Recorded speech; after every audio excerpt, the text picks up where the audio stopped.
अस्सलाम वालेकुम एवरीवन। उम्मीद है कि आप सब लोग खैर खैरियत से होंगे, तैयारी भी अच्छी होगी सर, क्योंकि इस बार के लिए रेशोज़ जो है वो इंतहाई अहम टॉपिक है। तो हम ये कर लेते हैं कि भाई हम एक क्विक रिवीजन करते हैं, और क्विक रिवीजन के साथ साथ कुछ ऐसे सवालात करते हैं जो आपके पूरे रेशोज़ के कॉन्सेप्ट को रिवाइव कर देगा। सही है जी। बहुत ही ज़्यादा टारगेटेड चलेंगे, कम से कम टाइम में रिवाइज करेंगे जी। तो बिस्मिल्लाह करते हैं। अच्छा भाई, अगर मैं ये शुरुआत करूँ तो हमें ये पता है कि भाई रेशियोज़ हम क्यों निकालते हैं सर, क्योंकि हमें फाइनेंशियल स्टेटमेंट्स को इंटरप्रेट करना होता है, समझना होता है कि चल क्या रहा है। ऐसा ही है। अच्छा भाई, तो जब मैं एक बेसिक रेशियो की बात करूं तो सबसे पहले मैंने आपको ये सिखाया था, और जहाँ कहीं से भी आपने पढ़ा है तो वो हम बताते हैं कि सर रिटर्न ऑन इक्विटी। ये रहा सर, रिटर्न ऑन इक्विटी।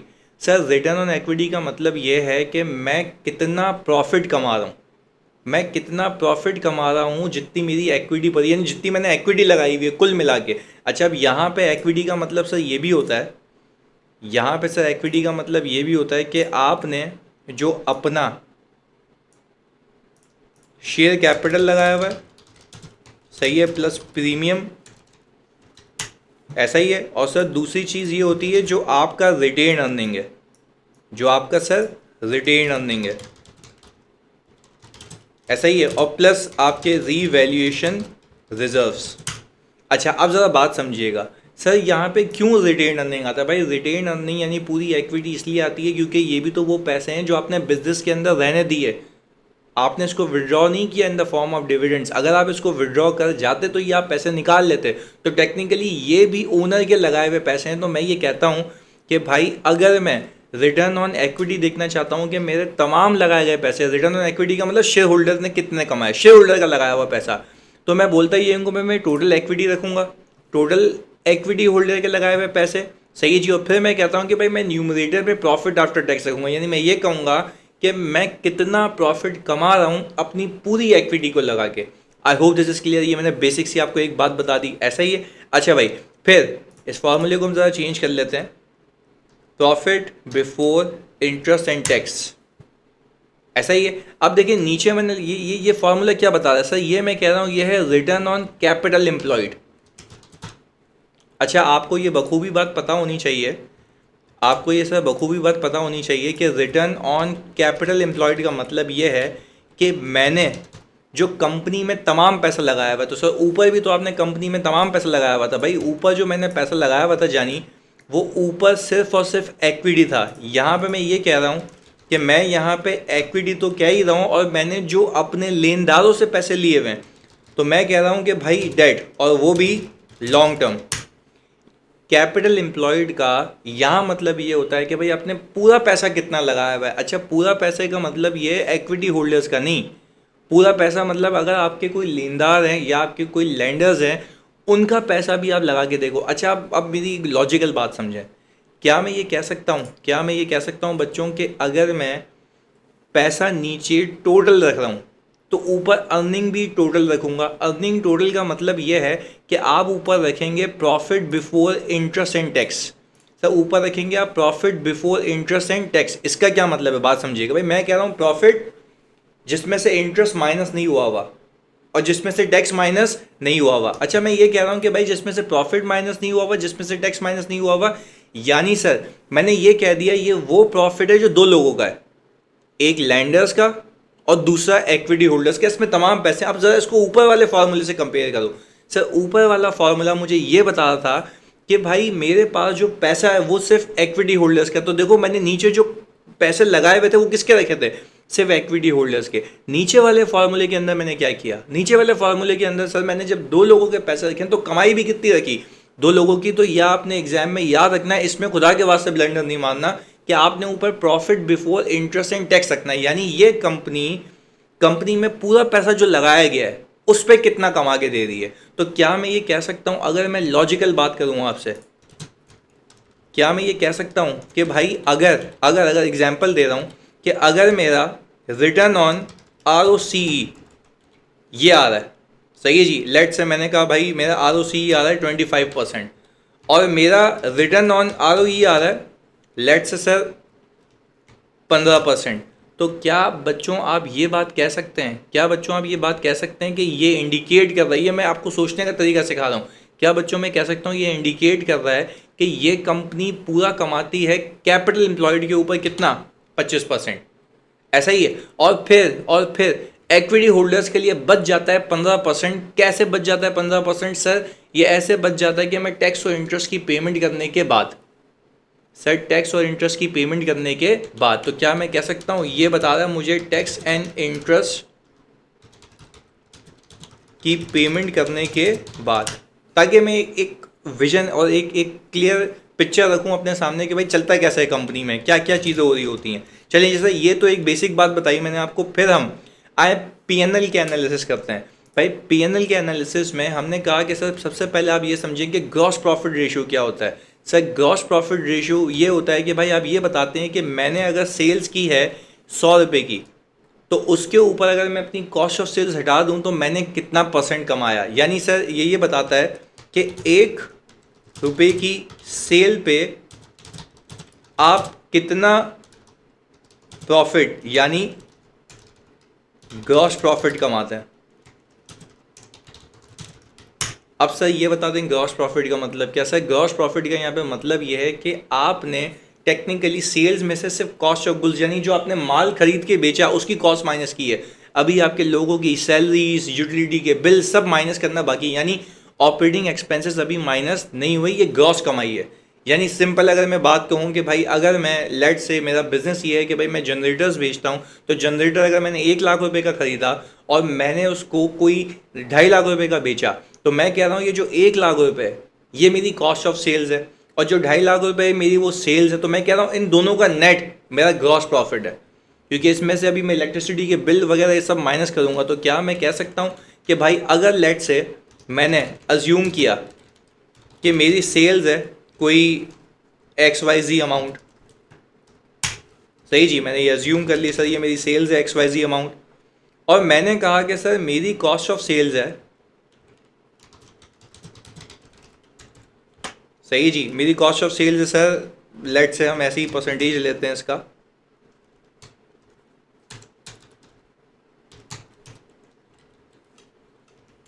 ऐसा ही है जी। तो सर लॉजिकल सी बात है, ये जो अमाउंट आएगी मेरी, जो जीपी आएगा मेरा, सर ये मेरी सेल्स का कितना परसेंट होगा? सर ये मेरी सेल्स का होगा सर, लॉजिकल सी बात है 40%। 40%। मैं ये कह रहा हूँ कि भाई ये कंपनी अपने, प्लीज़ सुनिएगा, अपने हर 1 रुपये की सेल पे 40 रुपये कमाती है। यानी 1 रुपये की सेल 40 पैसे कमाती है, यानी यूँ कह लो कि 100 रुपये की सेल पे 40 कमाती है, ऐसा ही है। तो इसका जो ग्रॉस प्रॉफिट है वो 40% का है। अच्छा, अब मैं जब जैसे ही नीचे जाता हूँ नेट प्रॉफिट के ऊपर, तो लेट से मैंने कह दिया नेट प्रॉफिट, अज्यूम कर रहा हूँ मैं, नेट प्रॉफिट मेरा आ रहा है कोई सर 2 लाख रुपये, सही है, मैंने सर अज्यूम फिगर रख ली कि 2 लाख रुपये आ रहा है। अच्छा, अब मैं इसी नेट प्रॉफिट को इससे डिवाइड किया, तो सर ये कितना आ गया? 16%। सर ये कितना आ गया? 16%। अब ज़रा प्लीज़ खुदा की आवाज़ से बहुत सुकून से इस बात को समझिएगा, ये आ गया 16%। यहाँ पे इसकी कमेंट्री भी करनी है हमने। सर ये इंडिकेट कर रहा है, this indicates that companies operating expenses are that, या आर तुम यूं लिख लेते हैं, एक्सपेंसेस आर, अब परसेंटेज देख लेते हैं,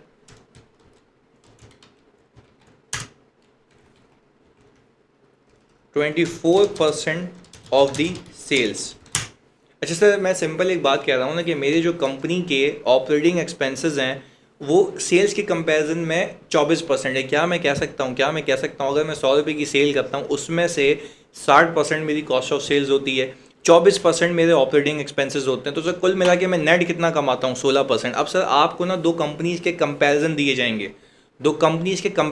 जाएंगे, जिसके अंदर मैं कह रहा हूँ कि भाई कंपनी ए आ गया और कंपनी बी आ गया, सही है जी।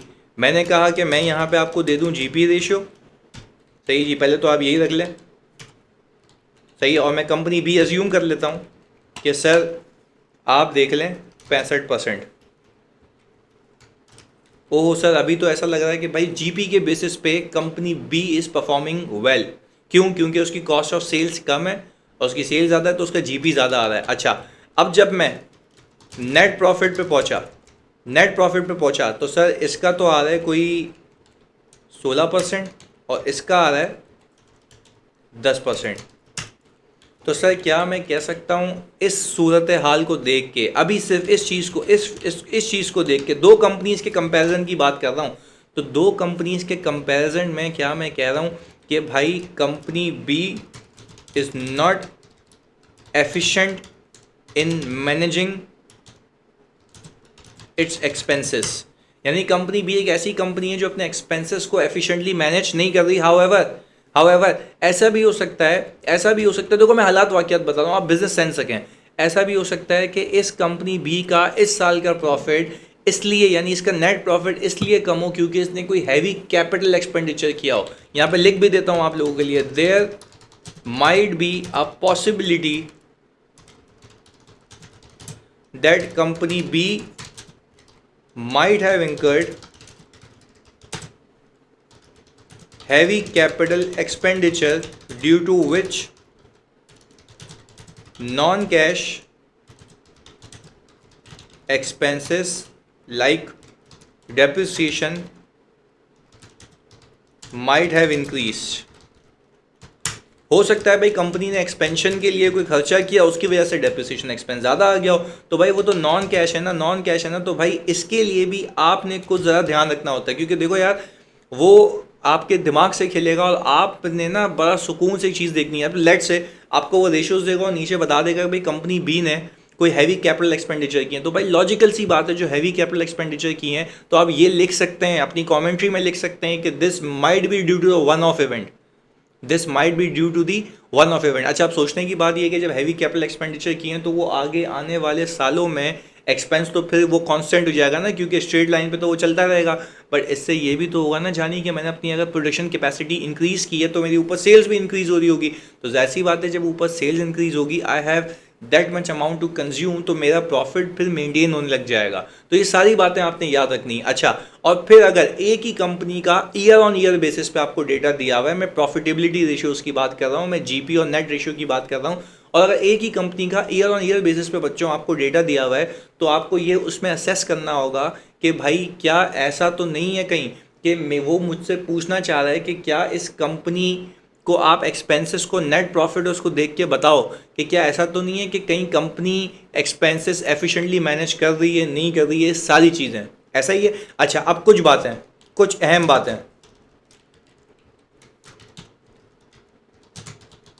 सर, कुछ इंपॉर्टेंट बातें। उन कुछ इंपॉर्टेंट बातों में से पहली बात, कौन सी बात? पहली बात, ये बहुत सुकून से समझनी है आपने। क्या मैं कह सकता हूं कि अगर मैं ईयर ऑन ईयर बेसिस पे COGS को कंपेयर करूं, ईयर ऑन ईयर बेसिस पे क्या करूं? COGS को कंपेयर करूं, सही है जी। इधर तो सर हमने क्या कहा, मैं यहाँ पे जीपी रेशो लिख देता हूँ। जीपी रेशो सर अज्यूम करें कि यहाँ 40 था सर, यहाँ पे हम कह रहे हैं कि 5% से कम हो गया, और यहाँ पे भी यही चलता जा रहा है। अच्छा, तो सर क्या मैं कह सकता हूँ, क्योंकि आपसे सजेशन भी मांग सकता है ना, तो सर आप ज़रा यहाँ देखिएगा, बड़ा फोकस होके देखिएगा। दिस इंडिकेट्स दैट, प्लीज़ बहुत फोकस से, either company has reduced its selling prices.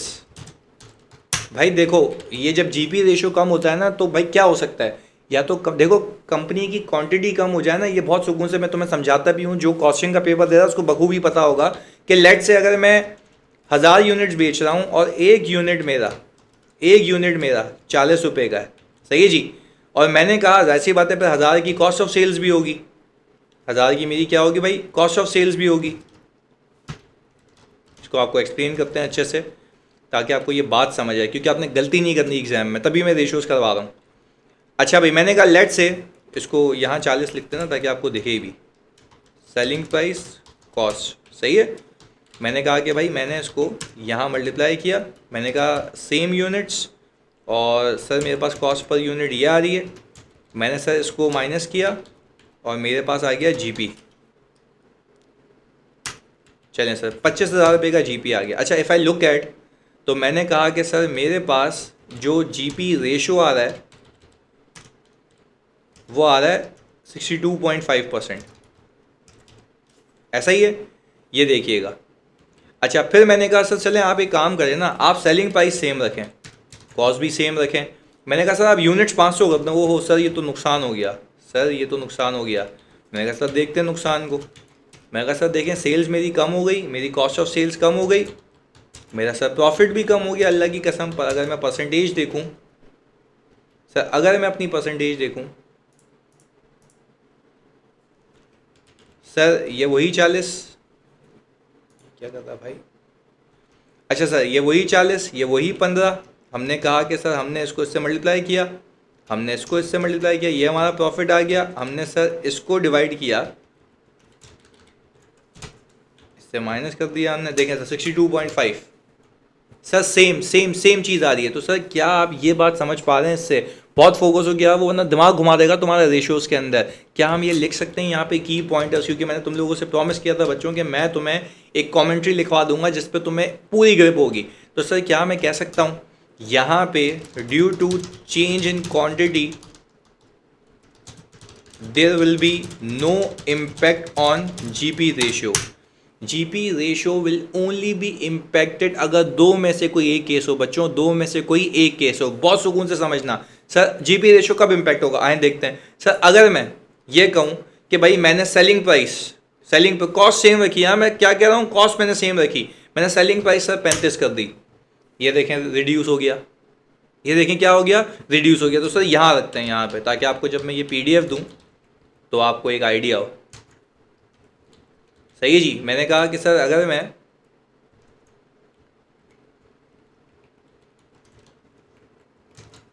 इसको यहाँ से उठाते हैं, सही है जी सर, ये हमने 40 उठा लिया, ये हमने ये, मैंने कहा सर आप एक काम करें ना, इसको 35 कर दें, यूनिट्स आप 500 रखें, यूनिट्स आप 500 रखें। सर ये देखें 57.1 हो गई, सर 57.1 हो गई, सर 57.1 ये शो कर रहा है, सर ये शो कर रहा है कि भाई due to decrease in price GP ratio will decrease. Proof के साथ कर रहे हैं कि भाई अगर प्राइस डिक्रीज होगी तो मेरा जीपी रेशियो क्या हो जाएगा, डिक्रीज हो जाएगा। तो सर क्या मैं कह सकता हूँ, क्या मैं कह सकता हूँ कि मैंने यहाँ पे पहला पॉइंट सही लिखा था कि this indicates the either the company has reduced its selling prices. I hope आपको ये बात क्लियर है। सही है जी, अगर रिड्यूस हो रहा है जीपी रेशियो। अच्छा और क्या हो सकता है? सर आप एक काम क्यों नहीं करते हैं, सर आप एक काम ये करें कि आप इसको ना वापस से एक और हमें पिक्चर दिखा दें। मैंने कहा आया भाई दिखा देते हैं। मैंने कहा सर अब आप एक काम करें कि ये 40 को सेम रखें, क्वांटिटी सेम रखें। सर ये तो आप देखिएगा, सर ये तो फिर 62.5 आ गया। सर नहीं, अब आप एक काम करें ना, आप बोलें कि भाई अब मुझे माल महंगा मिल रहा है, सर मुझे माल महंगा मिल रहा है, तो मैंने कहा कि भाई ये 22.5 की कॉस्ट हो गई है। सर देखें मेरी सेलिंग प्राइस सेम है, मेरी कॉस्ट क्या हो गई, इंक्रीज़ हो गई, तो मेरे मार्जिन्स क्या हो गए, जो मैं कमा रहा हूँ मेरे मार्जिन्स क्या हो गए। देखो कमाई होती है एक यूनिट के ऊपर, कमाई होती है 2, 10, 15, 20 हज़ार यूनिट्स के ऊपर, पर मैं कह रहा हूँ कि आपकी इफ़ेक्टिव कमाई कब हिट होगी। सर आपकी इफ़ेक्टिव कमाई जब हिट होगी, जब, प्लीज़ सुनिएगा, जब आपकी या तो सेलिंग प्राइस कम हो जाए या तो आपकी कॉस्ट क्या हो जाए, बढ़ जाए। ऐसा ही है। तो सर अब ये देखें, तो मैं यहाँ लिख रहा हूँ this indicates that either the company has reduced its selling price और material prices have been increase, यानी जो कंपनी की कॉस्ट ऑफ सेल्स है वो क्या हो गई है, इंक्रीज हो गई है। तो सर मेजर्स क्या लेने चाहिए? बोलेगा भाई सजेस्ट करें, आप तो चैम्प हैं भाई, आप लोग चैम्प हैं, आप सजेस्ट करें मेजर्स क्या लेने चाहिए। सही है जी, company should try to bargain with supplier और search for another supplier with same quality. ऐसा ही है। अच्छा भाई, तो कंपनी को करना क्या चाहिए, कंपनी बार्गेन करे विद सप्लायर से, और या तो रिसर्च करे अनदर सप्लायर की विद द सेम क्वालिटी, यानी जो सेम क्वालिटी रखता हो। क्यों? क्योंकि भाई मुझे अपनी सोर्सिंग चेंज कर लेनी चाहिए। अगर मुझे एक बंदा महंगा पड़ रहा है तो मैं अपनी सोर्सिंग को क्या करूँ, चेंज कर दूँ। अच्छा, अगर फॉर एग्जाम्पल मैं एक मैन्युफैक्चरिंग एंटिटी हूँ, अगर फॉर एग्जाम्पल मैं मैन्युफैक्चरिंग एंटिटी हूँ, तो आई विल ट्राई, मैं क्या ट्राई करूँगा sir, I will try to use cheap labour. यानी भाई मैं जाहिर सी बात है, एक जो लेबर है अगर मुझे महंगी पड़ रही है तो मैं सस्ते लेबर उठा लूँगा। क्यों? क्योंकि मैं बोलूँगा भाई चलो यार सही है, उनको एक सिखाना पड़ेगा, नया बंदा ले आओ तो उसको पैसे क्या देने होंगे, कम देने होंगे। तो sir these are the methods to reduce your cost. तो आप सिंपल क्या कर सकते हैं भाई, लॉजिकली आपकी ज़बान में आप क्या कर सकते हैं, आप ये करें कि भाई लेट से अगर ओवरहेड्स भी आते हैं, COGS में ओवरहेड्स भी हैं, तो आप क्या करेंगे, बोलेंगे भाई मैं जो आइडल टाइम होता है उसके अंदर मैं इलेक्ट्रिसिटी की कोशिश करूँगा, बंद कर दूंगा। ये सारे आपके मेजर्स हैं, ऐसा ही है भाई। अच्छा, तो सर एक तो बात ये हो गई कि ये कहानी हो गई, फिर आपने इसकी रिपोर्केशंस भी लिखनी होती हैं। अब लेट से अगर मैं मैनेजमेंट को कहूँ कि भाई मैं रिकमेंड कर रहा हूँ कि भाई आप सेलिंग प्राइसेस इंक्रीज कर दें, भाई सेलिंग प्राइसेस इंक्रीज करेंगे तो डिमांड आपकी क्या हो जाएगी, कम हो जाएगी। तो ये भी बात आपने मद्देनज़र रखनी है, ये भी बात आपने क्या रखनी है, मद्देनजर रखनी है। तो सर आई होप आपको ये GP रेशो की पूरी कहानी क्या हो गई है सर, क्लियर हो गई है। मैं ज़रा इसको सुंदरता से यहाँ ले आऊँ ताकि फिर आप लोगों के लिए ये PDF में आ जाए तो आपको आसानी हो। चलें सर, ये हो गया डन। अब आगे चलते हैं सर। फिर एक रेशो मैंने आपको सिखाया था, इंटरेस्ट कवर रेशो।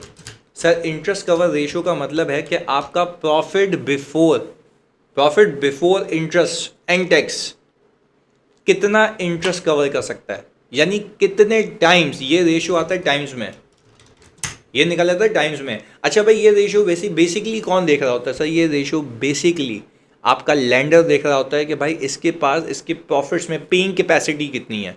यानी प्रॉफिट, आई नो कि वो कोई कैश वाला प्रॉफिट नहीं होता, बट स्टिल क्योंकि उसके अंदर नॉन कैश एक्सपेंसेस भी होते हैं, but still this is one of a major कि जिससे एक लैंडर को पता लगता है कि इसके प्रॉफिट्स में कितनी इंटरेस्ट की पेइंग कैपेसिटी है। तो वो करता ही है कि भाई, वो बोलता ही है कि भाई profit before interest and tax को आप ऊपर रखें और देखें कि ये profit before interest and tax इस इंटरेस्ट एक्सपेंस को कितनी मरतबा कवर कर सकता है। अच्छा, अब अगर मैं लेट से इसका भी ट्रेंड आपको बताऊं कि भाई ईयर ऑन ईयर बेसिस पे ये इंक्रीज़ हो रहा है, तो ईयर ऑन ईयर इंक्रीज़ होने का मतलब ये है कि आपका profit before interest and tax क्या होता जा रहा है, इंक्रीज। या तो देखो डिनोमिनेटर जो है आपका वो कम होता जाए, या तो न्यूमरेटर आपका क्या होता जाए, बढ़ता जाए, लॉजिकल सी बात है। अच्छा, अब फॉर एग्जांपल आप ये नहीं मानते कि अगर किसी कंपनी को लेट से वो आपको एक सिनेरियो दे, आपको ये बोले कि भाई एक कंपनी है जो कि फाइनेंसिंग लेने जा रही है, तो आपको कौन कौन से रेशियोज़ पे ध्यान रखना है। तो सर आपको जो रेशियोज़ पे ध्यान रखना है उसमें से one of ratio interest cover है। वन ऑफ रेशियोज क्या है, इंटरेस्ट कवर है। क्योंकि आपको profit before interest and tax क्या रखना है, ज़्यादा रखना है, ताकि कोई भी बंदा देखे कि भाई इसका इंटरेस्ट कॉस्ट कितनी है, तो वो इंटरेस्ट कॉस्ट कम होगी, आपके प्रॉफिट ज़्यादा होंगे, तो जाहिर सी बात है आपकी paying capacity from that profit ज़्यादा होगी, इंटरेस्ट पे करने की आपकी जो क्षमता है वो ज़्यादा होगी। ऐसा ही है। अच्छा, फिर जो लैंडर है आपके लिक्विडिटी रेशियोज भी देखता है, आपके लिक्विडिटी रेशियोज भी देखता है। सर लिक्विडिटी रेशियोज का मतलब क्या है भाई, लिक्विडिटी रेशियोज का मतलब ये है कि आपके पास अपने अगले 1 साल के अंदर जो पे करने की कैपेसिटी है, क्या वो सफिशेंट है या नहीं है। इसको हम कहते हैं, पहले रेशियो का नाम देते हैं हम current ratio. Sir current ratio का क्या मतलब है भाई, करंट रेशियो आपको ये बताता है, सर यहाँ लिख लेते हैं। सर करंट रेशियो आपको ये बता रहा होता है कि अपने करंट एसेट्स में से मैं कितने टाइम्स करंट लायबिलिटीज को सेटल कर सकता हूं। मैं करंट लायबिलिटीज को क्या कर सकता हूं, सेटल कर सकता हूं। अब आए देखें, इसमें दिमाग घुमाते हैं आपका, प्लीज सुनिएगा भाई। मैंने ये कहा कि मेरे करंट एसेट्स, सही है, लेट से 500 के, और करंट लायबिलिटीज सर आ रही हैं कोई 480 की। तो सर अगर मैं इसको इससे डिवाइड करा दूं, इसको यहाँ रखते हैं, यहाँ पे इसका रेशियो निकाल लेते हैं, current asset divide by current liability. Sir ये आ गया 1.04। सर 1.04 का मतलब ये है कि मेरे पास सफिशेंट करंट एसेट्स हैं जो कि मेरी करंट लाइबिलिटीज़ को डिस्चार्ज कर सकते हैं। I am talking about current liabilities, not non current liabilities. ऐसा ही है। अच्छा भाई, तो सर अब मैंने किया ये, मैं आपको एक ट्रेंड बताता गया। मैंने कहा कि भाई ये आ गया 1.5 से इंक्रीज़ हो गया। सर मैंने कहा ये आ गया 1.2 से। मैंने कहा सर ये भी कर लेते हैं, ये भी कर लेते हैं। ये क्या कर रहे हैं सर आप? सर मैं ये ईयर ऑन ईयर पे इसको इंक्रीज़ करता जा रहा हूँ। सही है, बिजनेस ग्रो होता जा रहा है, ये इंक्रीज़ होता जा रहा है। अच्छा भाई, ये देखें। अच्छा, आइडियल रेशियो सर 1.5 होता है, यानी वो कहता है ये कि आप जब अगर इक्वल है तो 1 है ना, यानी एसेट और लाइबिलिटीज़ मेरी बराबर हो गई ना, उसका तो मतलब ये हो गया, यानी करंट एसेट और करंट लाइबिलिटीज़ मेरी क्या हो गई? बराबर हो गई। ये कब हुआ? बात सुनिएगा। ये कब हुआ? जब रेशियो क्या आ जाए? 1 आ जाए। अच्छा, पर क्योंकि आपको एक अप्रोप्रिएट कैश रिजर्व रखना होता है, अपने करंट एसेट ज़्यादा रखने होते हैं, तो वो कहता है भाई हाफ ऑफ तो ज़्यादा रखो ना। तो 1.5 is a benchmark ratio for current assets. ऐसा ही है। अच्छा, आप देखें यहाँ से ना ये इंक्रीज़ होता हुआ दिख रहा है आपको, पप्पू पोजीशन लग रही है कि भाई बिल्कुल करंट एसेट्स इंक्रीज़ हो रहे हैं मुकाबले में करंट लाइबिलिटीज़ के ज़्यादा, तो मेरा करंट रेशियो इंक्रीज़ होता जा रहा है। पर there is a risk, there is a risk, there might be a possibility that current asset includes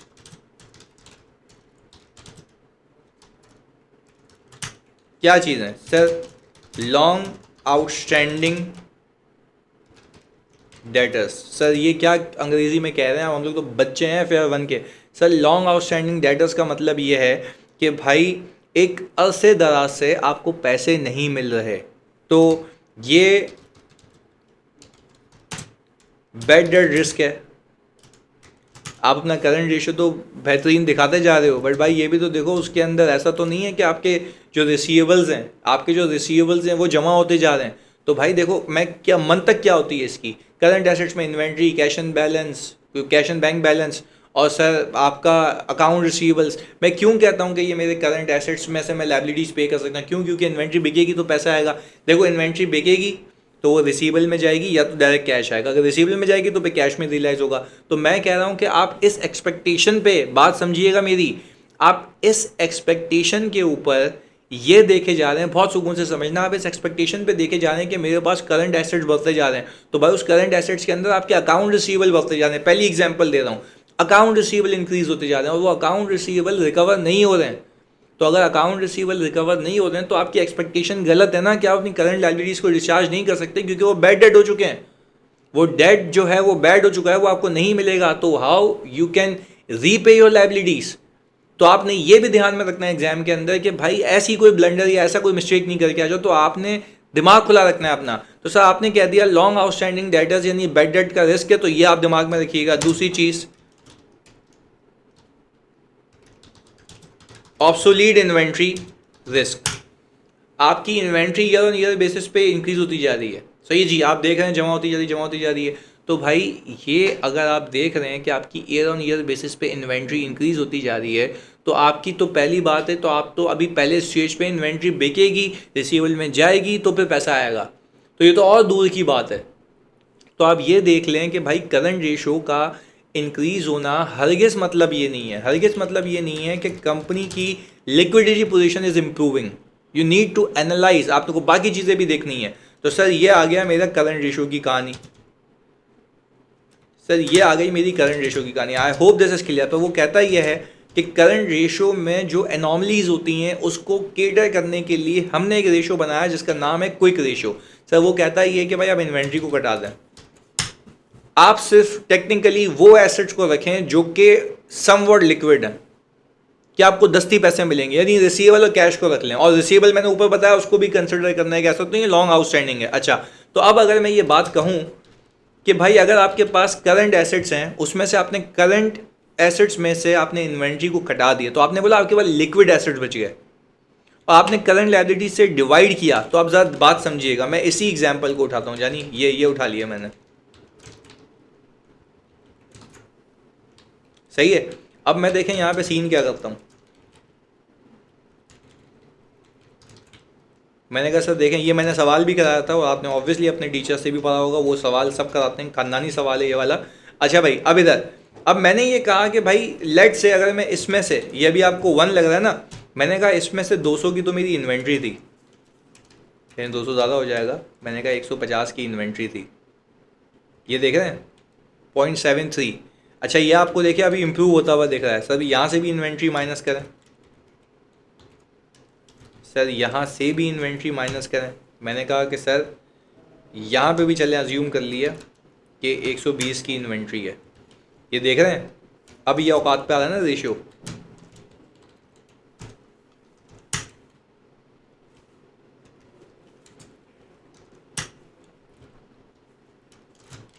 ये हमने कहा भाई हम इसमें से इन्वेंट्री माइनस कर रहे हैं, सो हमने कहा लेट से यहाँ पे 80 की माइनस कर ली। अच्छा अब देखें, अब ईयर ऑन ईयर ट्रेंड देखें।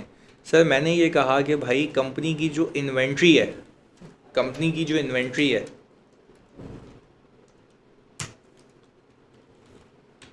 इसको हटा ही देते हैं ताकि सेम लगे। अच्छा अब ज़रा देखें आप, अगर मैं current ratio versus quick ratio करूं, sir current ratio versus quick ratio करूं, तो ये तो बता रहा था कि भाई कंपनी की पोजीशन बेहतरीन जा रही है, कंपनी के लिक्विड रेशियोज़ जो हैं, जो लिक्विडिटी रेशियोज़ हैं वो बड़े बेहतरीन जा रहे हैं, पर क्या क्विक रेशियो भी ये बता रहा नहीं, यानी दिस इंडिकेट्स कि कंपनी की इन्वेंट्री बिक नहीं रही, वो अक्यूमुलेट होती जा रही है। तो भाई कंपनी की लिक्विडिटी पोजीशन बेहतर होने की जगह वर्स हो रही है। क्या ये बात क्लियर है सर? देखें आपके सामने ये चीज़ है कि ये रेशियो, यानी टेक्निकली क्या मैं कह सकता हूँ, मेरा जो ऊपर करंट रेशियो है वो टेक्निकली सिर्फ और सिर्फ इंक्रीज़ किसकी वजह से हो रहा था बच्चों? इन्वेंट्री की वजह से, और माइट भी पॉसिबल रिसीवेबल की वजह से हो रहा हो। तो क्या हम ये कह सकते हैं हमने इन्वेंट्री को भी कटा के देखना है कि भाई मैं क्विकली अपने एसेट्स को कितना जल्दी रियलाइज़ करके अपनी लाइबिलिटीज़ को क्या कर सकता हूँ सर, सेट ऑफ कर सकता हूँ। ऐसा ही है।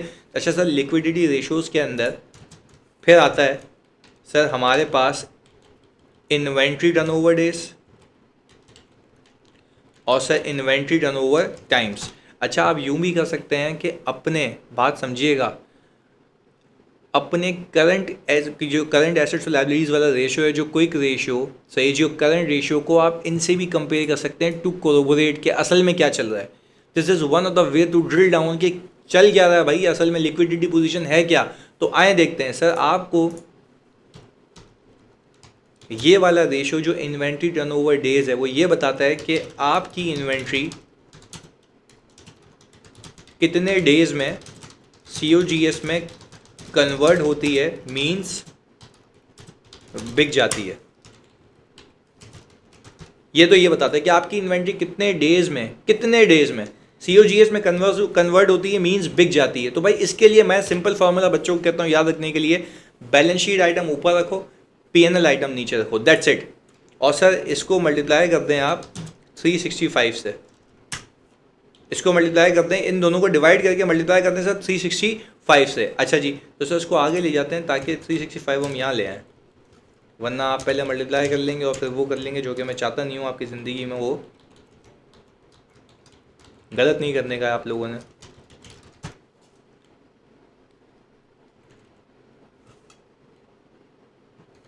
अच्छा सर, अब हम आ गए इधर,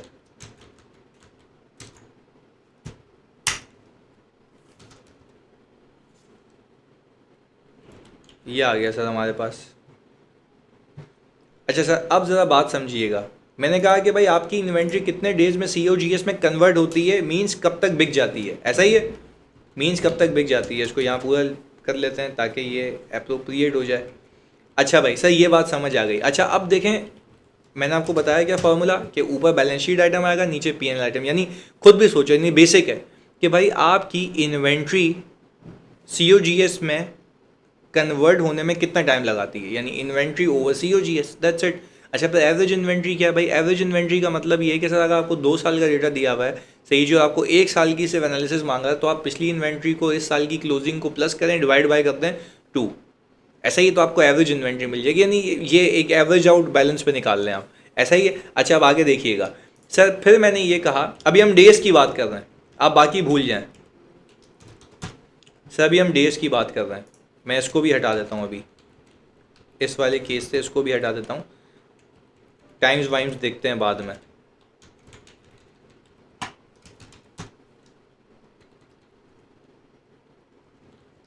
और मैं ज़रा इसको भी सही कर लूँ,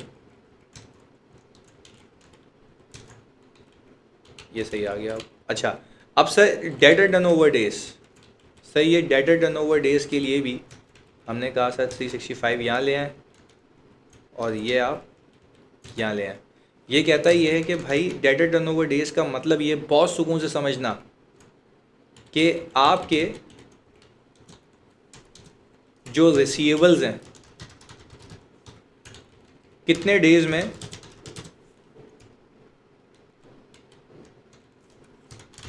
कैश में कन्वर्ट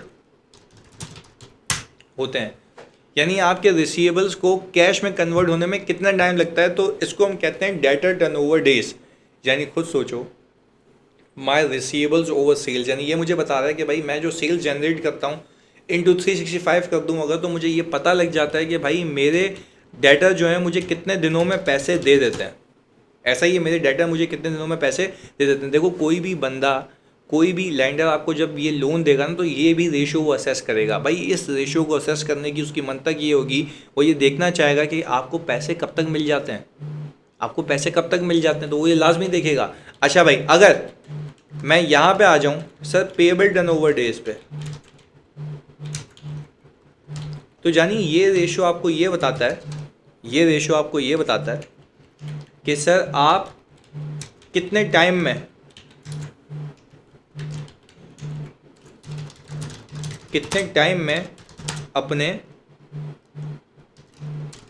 क्रेडिटर को पैसे देते हैं।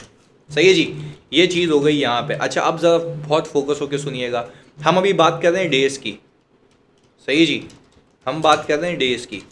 इसको मैं कहता हूँ सर, इसको मैं कहता हूँ, ये बहुत सुकून से समझना, इट कैन बी आस्क्ड। सही है जी, इसको मैं कहता हूँ working capital cycle. Sir working capital cycle, बहुत फोकस होकर सुनना आप लोगों ने। अच्छा अगर मैं ये कहूँ साइकिल 1, मैंने कहा मैंने ये वाला फॉर्मूला लगाया, ये वाला average inventory divide by COGS। तो मैंने ये कहा कि मेरी इन्वेंट्री जो है,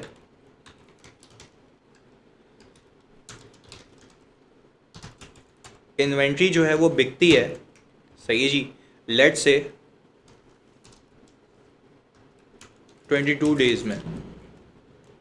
ऐसा ही मेरी इन्वेंट्री बच्चों कितने दिन में बिकती है, 22 डेज़ में, ऐसा ही है।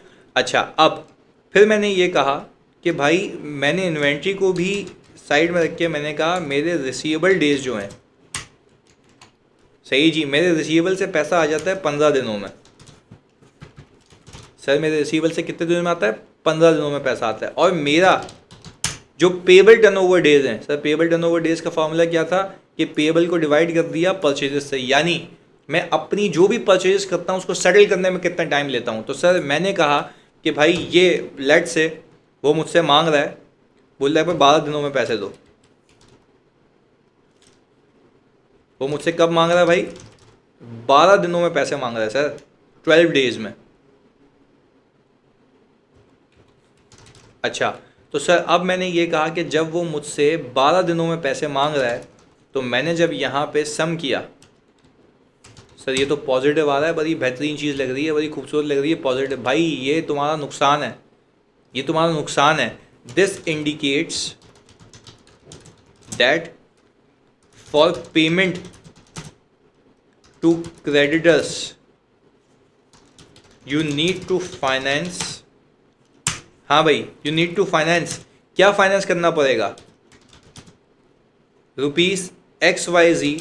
सही है जी, जो भी आपकी पेमेंट बनती है अपने परचेजेस के लिए, सही है जी, कब तक फाइनेंस करना पड़ेगा, ज़रा बात समझें।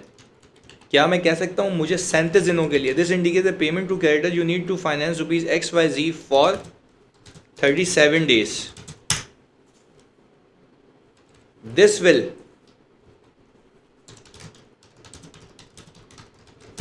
will increase my borrowing costs and / interest charge and will ultimately lead to decrease in profits. भाई मुझे एक बात बताओ, लॉजिकल बात समझो सर, लॉजिकल बात समझो मेरी।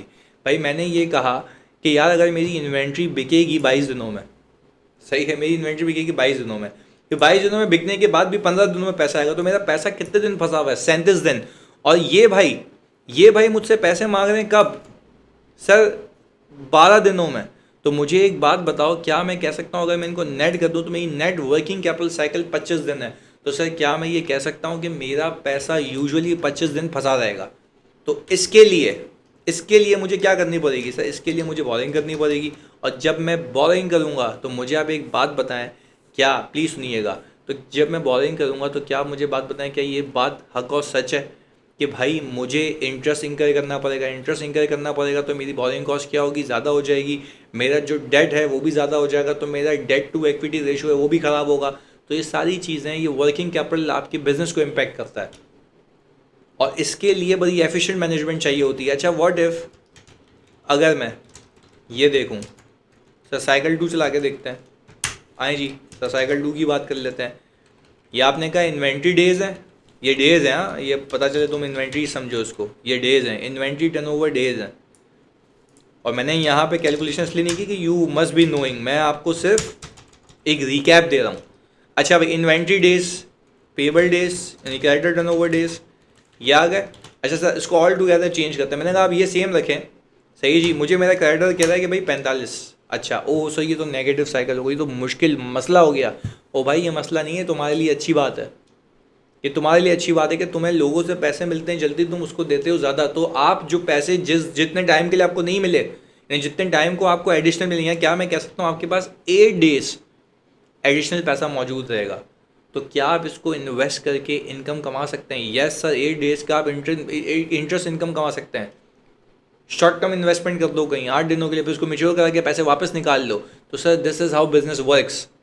क्लियर है? अच्छा अब इसी चीज़ को मैं टाइम्स में लेके चलूँ, इसी चीज़ को अगर मैं टाइम्स में लेके चलूँ, तो सर फिर वो कहता ही है कि भाई इन्वेंट्री टर्नओवर टाइम्स में सिंपल एक काम करना, COGS को ऊपर ले जाना और बैलेंस शीट आइटम को नीचे लेके आना। ये बताता है, बहुत सुकून से समझना खुदा के वास्ते, ये बताता है आपको कि आपकी जो इन्वेंट्री है कितनी मरतबा, कितने टाइम्स COGS में कन्वर्ट होते हैं, कितने टाइम्स बिकती है साल में, कितने टाइम्स बिकती है साल में।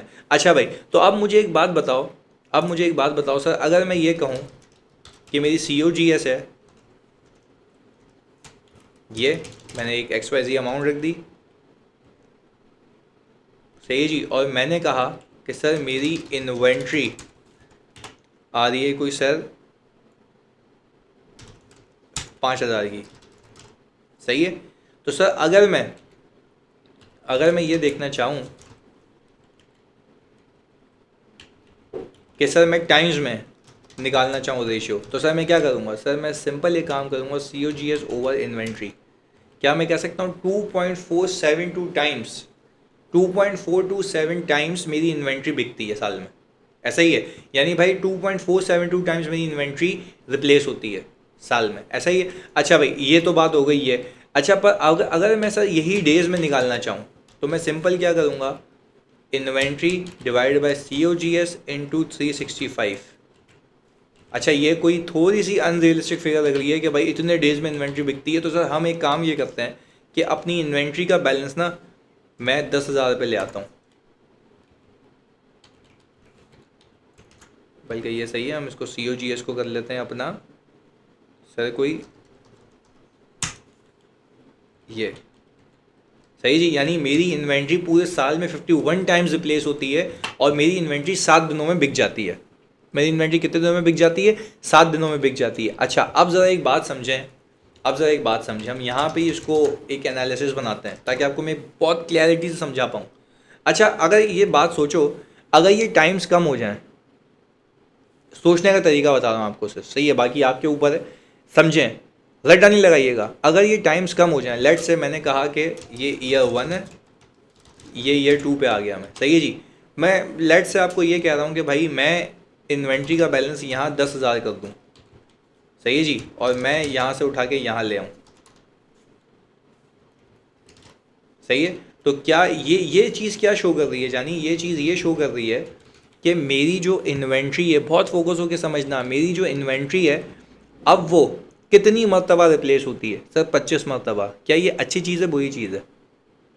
हाँ जी, क्या अच्छी चीज़ है? ओ भाई, ये बुरी चीज़ है, क्योंकि आपकी इन्वेंट्री ज़्यादा मरतबा रिप्लेस होनी चाहिए, नहीं बिकनी चाहिए।